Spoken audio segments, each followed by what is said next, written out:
Today, I want to talk about why networking feels fake. A lot of introverts don't like the idea of networking because they feel to network, they have to be an extrovert. And this is not the case. And here's why.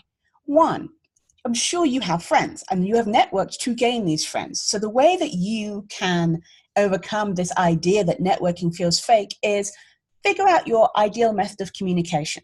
Is it writing? Is it speaking? Whatever it might be. And then pick a network that uses that to communicate.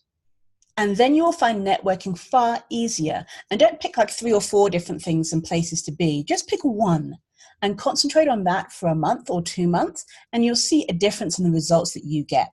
And you'll be networking and not even realize it. And the idea is that it is better for you that way. So it's not feeling like hard work and you won't feel fake because you're using your natural introvert talents.